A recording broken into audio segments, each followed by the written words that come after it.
Day viewers, the Colonel speaking to you live from the Lay Rectory, home of the Squire, and here is the Squire. Good afternoon, Squire, how are you? Good afternoon, everyone. Nice to welcome you to another of my little chats about my past and history. Yes, and this one you're going to demonstrate a machine you've actually made. Well, I thought we've had perhaps quite enough of me talking about gramophones. Surely not. We actually showed our viewers one that actually is one that works, and this is one that I made about 15, nearly 20 years ago out of spare parts that I had in the workshop. Right. Now the story of it is that I went to an antique fair at the National Motorcycle Museum with a lady friend of mine back about that time. And there were a lot of these awful repro horn gramophones, but one of them was a kind of a replica of a trademark gramophone, which the horn was quite nice, and so was the mounting, the back bracket, but the tracking, that's the way the needle tracks across the record, was absolutely a mile out. Oh dear. And it actually swung so far forward, it swung past the label, so it wouldn't have played a record properly anyway. So I thought, when I got home, that, well, I've got some bits in the workshop. They're not doing anything. I've got a cabinet, I found a motor and turntable, the horn I'd had with me. That's an original horn, isn't it? It's quite an original turn-of-the-century horn. So all I had to really do was to design and make the bracket at the back. Now don't take too much of this thing here, that's got to be replaced. The idea of that is to stop the horn skating across the record, but it needs to be, I found something to do the job, but it's not very good. I've got to remake that. And what's this sound box fitting here?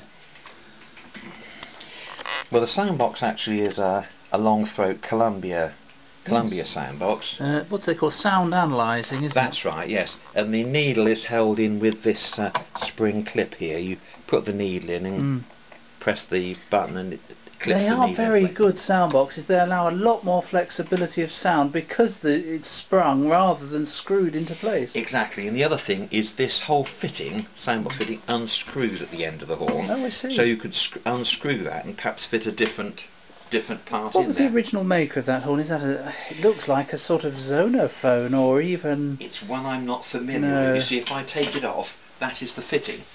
Right. So what that actually fits into, I don't know. But I want you to take particular note of the top of that mounting. Ah, yes. Because now that doesn't look special when you push this in like that. It has to be fitted. But if I take the sound box off,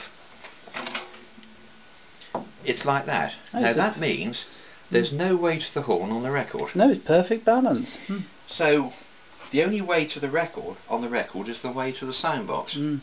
So the actual tracking weight of the machine is quite light. And it has a rather unforeseen use, as you will see later. Well, we'll put that in, and I'll tighten that all back up again.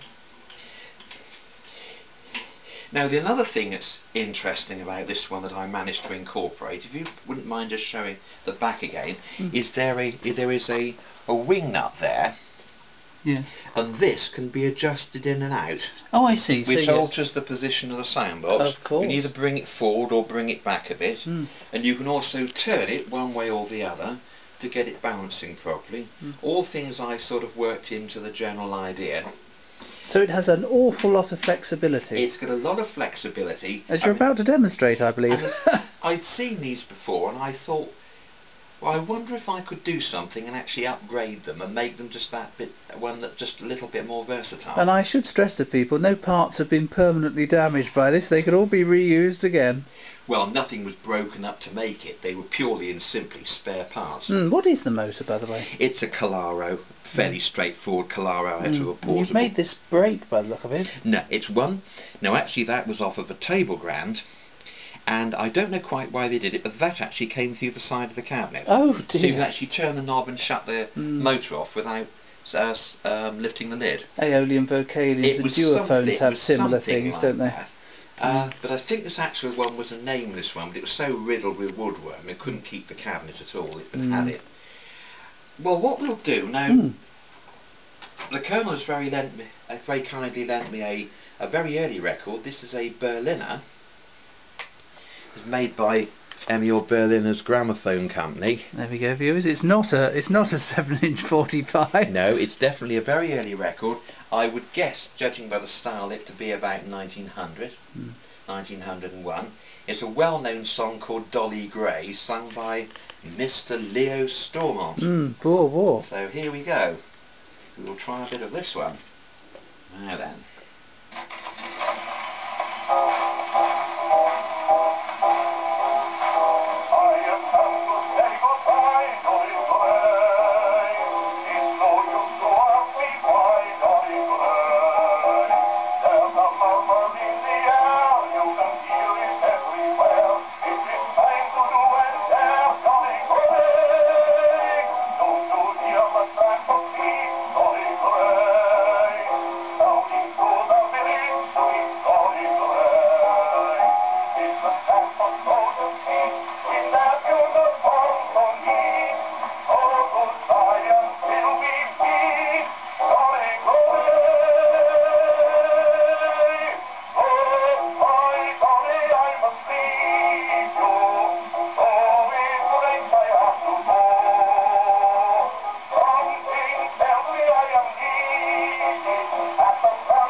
That was wonderful.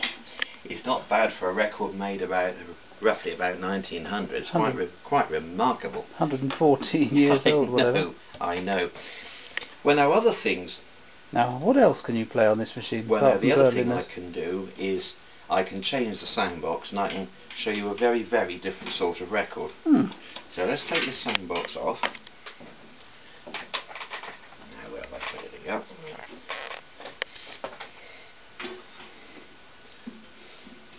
That's very useful, having that sort of screw adjustment on the end there. It's very easy to fit anything.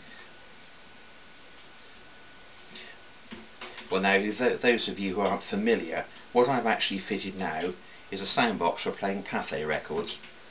Which, being French, play from the middle outwards. They do, yes, that's right. Or the early ones do, I should say. That's right. And they use a stylus rather than a sort of ball stylus rather than a needle. Yes. And if you notice, this sound box fitted in that way, and this sound box fitted in this way. Well, the reason for that is the Berliner, and I should think about nearly 80% of old records, play what we call lateral cut, and that's the sound that's cut in the wall of the groove, which moves from side to side. The one I'm going to show you now, I'm not going to run all of it because it's quite long, but it's one that runs the different way, and the sound goes up and down. It's in the floor of the groove. It allows for a lot more volume in a lot of ways, doesn't it? Oh, it does. And this is quite a much larger record. This shows a Pathe. So. And you've made that stand there to fold. That's right, viewers will note. Go down. That's right. Now we need full speed on this one, so there's going to be no doubt. Full speed ahead, Squire. Left hand down. There we go. Very much so. Yes. I'll wind her up a bit. Now these records, these Pathe records at this time, they used to make the master recordings on cylinders, and then they transferred them by a mechanical process to whatever size disc they wanted. You could buy quite small Pathes, about 7 inches in diameter, and they made them up to giant discs which are 20 inches. Now this is a 14-inch record. and it's of a French overture by a composer called Aubert, called The Crown Diamonds.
Well, that was delightful. Nearly made it to the end, which is not bad for a small motor. It probably would have done, actually. But anyway, that's... and of course, what you also noticed there was the record started in the middle and not from the outside, which is another Pathe feature. I don't know why they did this, whether they... I think it was probably to get round the Berliner patents of standard records. See, these are made more like... These are more what they call phono cut, these records. These are Hill and Dale, and these do not use steel needles. The Berliner, and most 78s of course, we used to play them with steel needles or fibres or something like that, but these weren't. These actually, what it is here in the soundbox. The stylus isn't sharp, it's a ball-pointed sapphire. Now if I take it out, you might just be able to... Yes, I don't think we get too much definition on these cameras, but viewers may be able to see that point. There we go. It's a ball-point sapphire on the end, and that's the actual Pathe reproducer. This is made as an adapter. This was made by Pathe Frere to fit various gramophones. I've got quite a few this soundbox will fit. It's a fairly standard one. And you've even got the rare G&T fitting as well. Oh, very much so, yes. That was naughty of Pathe. Yes, that fitted, and it works very well. It works very well too. And what else would this machine play? Right, well, what we're going to do now, that's a fairly big record. Now we're going to play I'll change back to the ordinary soundbox again. God. Now what I'm going to play now this is, I've got to put a pad on this to just get the record to sit on. Now what I'm going to show you now is one of these. Now these records are about 3.5 inches in diameter, and they were made as advertisements for the Crystal Lake Gramophone Company, whose labels included Imperial and Rex. And this is it's actually this is made about 1930-31. And it's an advertising record for Imperial Records. I hope it will play alright. I hope it doesn't skid, that's the only thing. We'll try it anyway. See what we can do. Maybe it behaves itself. This novelty is presented with the confidence of the Crystal Lake Record Company of London and Tunbridge, makers of Imperial Records. On the reverse side we have reproduced, as well as the delivery of records,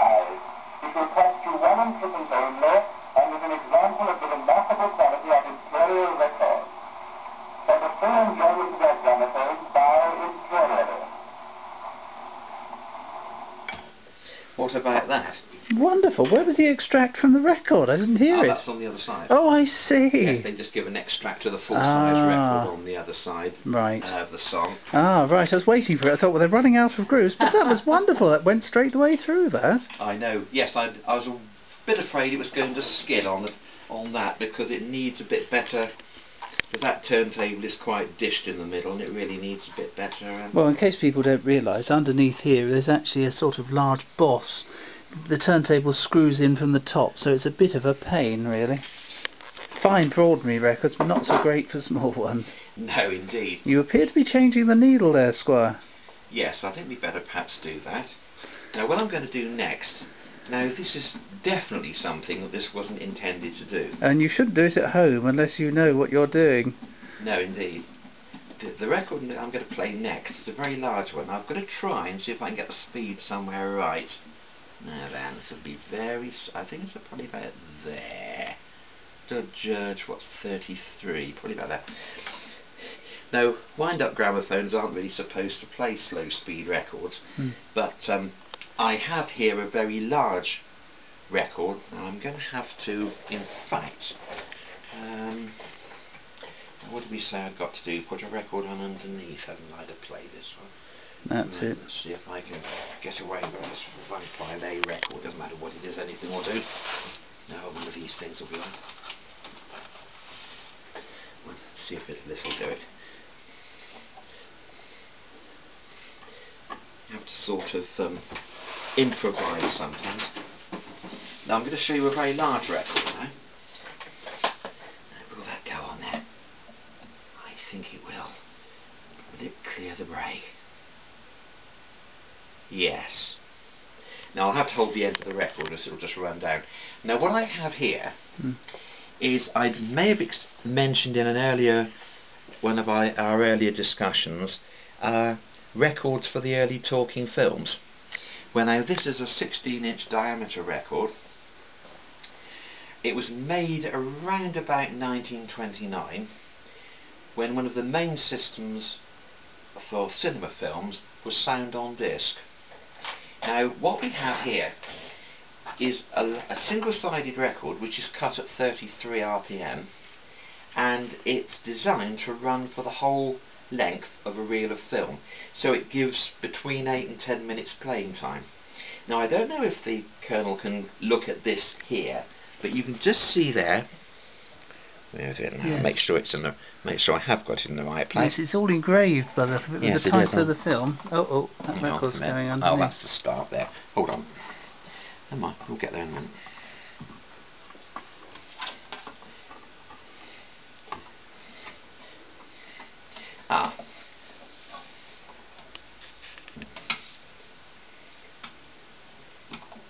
Right, now here we have an arrow. It's marked there, and the word, you should just be able to read underneath it the word start. Well, that's where the record actually begins. Now if you were queuing up a film in the cinema, you would get it's not one of these, it would be a pickup. You put it there, and then the projector would be in front of you, and you put a reel of film on, and there'd be a frame in the film marked start, and you'd put that in the gauge of the projector, and then you'd switch on.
was very interesting. Was that from a cartoon? I think it's got to be. It's Is called there a title? Yes, it is. Wrong again. I think it must be. It's got to be a cartoon. Wrong again. Real one. Yes. Yeah. But there again, it's pressed by the Gramophone company. So you see, a lot of gramophone record makers at the time did a lot of contract pressing, and the Gramophone company obviously made these for Metro Goldwyn Mayer. I've got a few more upstairs like it. But that's all we wanted was the film. Yes. And you could watch her very early talking or sound film, because although that's music and effects, they would have. I mean, in films like The Jazz Singer, that was mostly recorded effects and music, but then they had the live bits with Al Jolson, which really started the talking films off. Really, that really made it when. You sort of looked down from the screen and said, "You ain't heard anything yet," or something. That really caused it, didn't it? Absolutely, people were most surprised. Well, now another thing this will do, which there again, it wasn't part of my thoughts originally but then it's one of these things that's developed as time's gone on a bit. It'll also, as I'm going to show you, if I can get the speed roughly right, I have to judge this a little bit, so I have to make it a bit faster for the next one. Now, don't do this at home, boys and girls. It's not a good thing. This is a fairly worn-out record anyway, but it will play vinyl. The reason is the horn balances properly, and there's not a lot of weight on there. No more than a tone arm on a radiogram or something would be.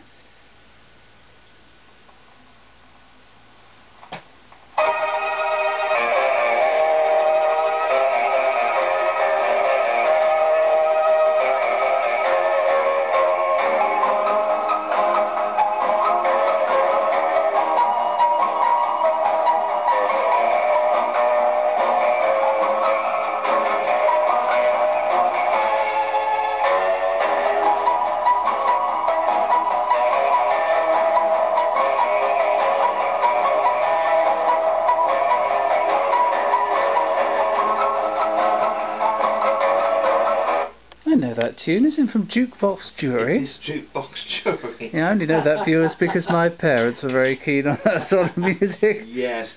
What does it say? 1960, the John Barry 7+4. What was it called? Hit and Miss. Hit and Miss, that's right. You yes. see, if I passed a record to you now, that's played that. You've got a job to see where that's played that. Yeah, perfectly shiny surface. I can't see a lot of damage with that, and I have run some of them several times. There you go, it's a proper 45, viewers. Absolutely. And you see, pick a card, any card. See, there is a little bit of another trick as well. Ah, yes. It's another thing you can do if you want to. By turning the sound box, you can actually sort of apply the weight. You can take the weight off by lifting it, or turning down a bit by putting it on. So you can adjust the balance quite well. So really, this is one that I made in 1998. And I really wanted to show you this one because I enjoyed making it. It's given me a lot of fun since. Have you made any others since? Yes, I have. I will show you. I'll go through the next one in one of our next sessions. And that one does another unique thing. Oh yes, it does, doesn't it? Yeah. Seems to be rather baffling for most people. Yes, but it's a simple way it will actually do it. So yes, I'm hoping in the future perhaps to make a few more specialist gramophones. I know purists might cough a little bit and splutter, but I think, well, okay. But people like E.M. Ginn and Captain Barnett. Yes, all those names. They all experimented, they all tried. Henry Seymour was the experimenter. Absolutely. Most of what we've got in gramophonic technology right up into the 50s and 60s was because of him. This is the point. So I really have no problem with this. I don't call it a repro. I just call it a replica, really, of because it's not even that. It's an individual machine you've made. It's not trying to copy anything at all. It's not a copy of anything. No, indeed. And you've not damaged any parts, as we've said. They could all be reused on something else. And just take it apart. But I won't do that because I enjoy having it and using it, and I can always refine it a bit more in time if I think of some other. And anybody could make one of these, couldn't they? You're going to use one of those repro horns with a mounting and that. It's quite simple. You see, that's the funny part. I saw one on eBay the other day, and I was almost tempted to get the horn and the piece there, but there again, you've got to have it on the right size cabinet. Yes. Because you've got to remember that the bracket's got to mount there, Mm. and the tonar, you need the needle just to more or less go past the point, past the spindle. Yeah, so all the geometry has The to be geometry quite has to correct. be correct, Yes, be yes. spot on. You might have to alter it by doing a cut and shut job, by cutting a piece out and getting it welded up to get it the right length. But it needs to be, because otherwise, I mean, that repro I saw at Birmingham at that time, the needle was swinging down here. Well, it Yes. just wouldn't play a record. That would That's not no play good anything. at all. Is that like your that. pointer there, Squire? Oh, that's the hand. That's the pen of the hand of the king. Oh right, you you were given that by Oh, yes, Lord I was. Tywin Lannister Oh, yes, after we indeed. sorted out the Seven Kingdoms and Oh, came back yes, again. Right, exactly. Yes. Yes. You know, I was just thinking, I've got several of those public address system horns. I wonder if I could make one of these up with one of them, a giant one. Bearing in mind what we saw in that garden in the Midlands, which will be coming to you soon, viewers. Don't worry about that. What do you think? I think, to be honest, If it balanced. anything is possible. Mm. It just needs working at the details. Just what. And I working suppose out. one could actually, with a public address system horn, balance it from one of those birdcage stands and do it that way. Have even less. The only thing with something like that is you've got a. You see, this is fairly light. Yes. If you've got a big bulky horn, Mm. you've got a lot of inertia to overcome to That's move to true. the record pretty groove jump, because it would be too heavy. That's true. But what yes. one could do, and I'm thinking about doing this, is making one up. I've done more or less a prototype upstairs, which is the one I'll show you in one of our next features.